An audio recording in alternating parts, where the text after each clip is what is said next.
துணிக்கு நல்ல வாசனை தரக்கூடிய ஃபேப்ரிக் கண்டிஷனால கேன்சர் வருமா அப்படின்றத பற்றி இந்த வீடியோவில் பார்ப்போம். நம்ம டிட்டர்ஜென்ட்டோட துணிக்கு யூஸ் பண்ணக்கூடிய ஒரு விஷயம் ஃபேப்ரிக் கண்டிஷன். இதில் volatile organic compounds like formaldehyde, acetaldehyde, benzene, 1,4-டயாக்சோன், டிஎன்சி வயலட் அப்படின்னு சொல்லக்கூடிய கேன்சர் காசிங் சப்ஸ்டன்சஸ் நிறையவே இருக்கு. இது இல்லாத சிந்தட்டிக் ஃப்ராக்ரன்சஸ் அண்ட் தாலெட்ஸ், இது ரெண்டும் ஹார்மோனல் டிஸ்டர்ப்டர். இதோட குவாட்டர்னரி அமோனியம் காம்பவுண்ட்ஸ், இது சாஃப்டனிங் ஏஜென்ட்டாக யூஸ் பண்ணக்கூடியது. இது ஆஸ்மாவை ட்ரிகர் பண்ணணும்னு சொல்லப்படுது. பட் இந்த கெமிக்கல்ஸ் எவ்வளோ அளவு எத்தனை வருஷம் எக்ஸ்போஷர் இருந்தால் கேன்சர் வரும்ன்றது தெரியாது.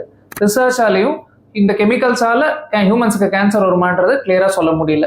கேன்சர் வரலைனாலும் இந்த கெமிக்கல்ஸ்னால skin irritation and allergic reactions வரலாம். வேணாம் டாக்டர், நான் சான்ஸே எடுக்க விரும்பலை அப்படின்னு நீங்கள் நினைச்சீங்கன்னா வேற என்னென்னலாம் ஆல்டர்னேட்டிவ்ஸ் இருக்குன்றதை பார்ப்போம்.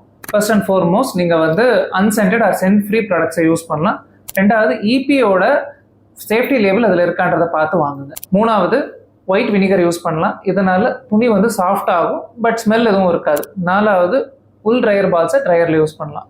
Stay safe, stay knowledgeable. Thank you.